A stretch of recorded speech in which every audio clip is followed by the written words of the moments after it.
We shake hands and start the clock. A very difficult position from the start. What to do? Fianchetto that bishop on a1. And Magnus does the same, so I guess it wasn't a bad idea. We have been dealt with two bishops in the corners. Note that in freestyle the first moves are key, and that is why the number one, the GOAT of chess, Magnus Carlsen, spends a lot of time. And I decide to play with knight f3, knight gf3, because knight d could also go to that square. Well, the idea is going to be to fianchetto that pawn as well, but note that Magnus plays enigmatic Dutch style with b6 and f5.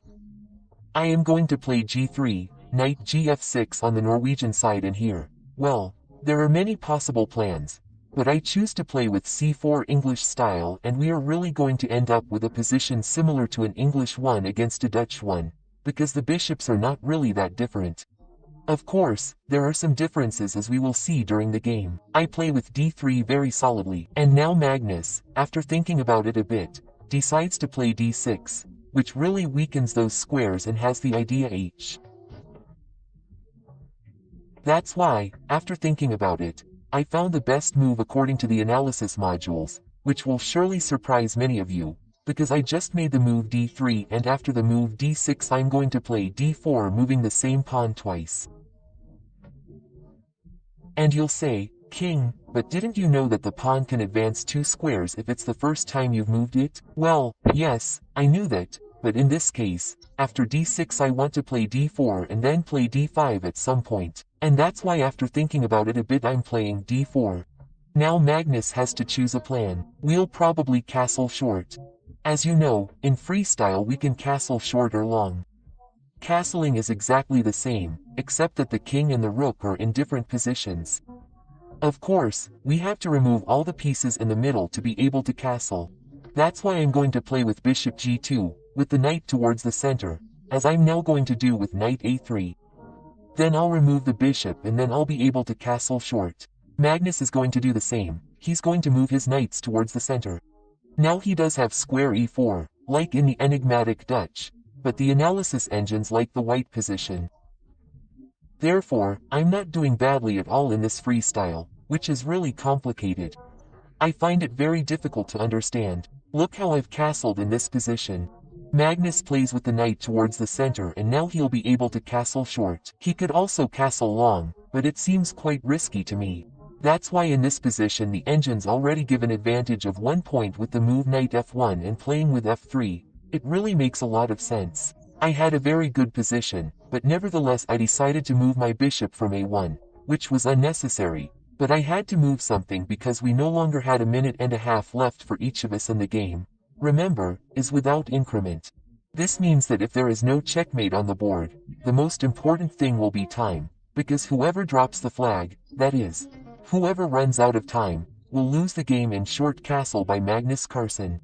Here I have some doubts again. Knight f1 was good, but so is my move. I feint with the pawn on h. I'm going to move it. Otherwise, after thinking about it a bit, having serious doubts that I shouldn't have because it's a fast game and I only have 1 minute left. We have to move now. Knight g5, which is a good move, but what wasn't good was thinking so much because there is no increment. 1 minute 15 for Magnus, who plays b5 trying to activate his rook on b8, which makes a lot of sense. Again, with knight h3 I have a slight advantage. I decide to capture that pawn on b5 to also activate my queen on c1, play with queen c2, rook c1. Be careful because the Norwegian is also going to hurry quite a bit in this game.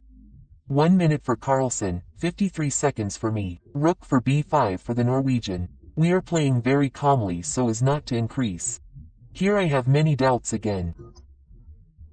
You are playing against the world number 1 and you really doubt your existence, but finally I am ready to play with h4, which is again a good move. Wyson takes his time here, already going under 50 seconds. We are going to have to move very quickly in the last moves so as not to run out of time.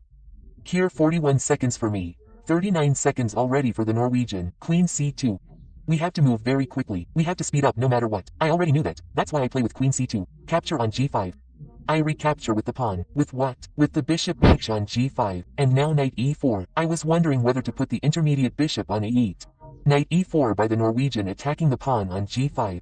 I knew I had already made some inaccuracies, but the thing is that we have to move very quickly. We have 20-something seconds left in this position for both of us. Bishop on a8, rook on a8, and now without a doubt we have to speed up. Rook c1. 23 seconds for me, 23 seconds for Carlsen. He comes with the rook b7. I doubt it a little, but we have to move whatever we have to because this game will probably not be decided by jackmate, but by time. 4 kings in 20 seconds. And I'm thinking, what are you doing, king? With only 13 seconds, queen, we already realize that we have to speed up. What are we doing now? We're already playing at full speed. There are 9 seconds left. 16. I play with the rook. He comes with the knight, with the pawn. The position is really the least important thing because he won't reach jackmate, however, it will be due to time. And here I decide to abandon because the position and also the clock were already completely lost.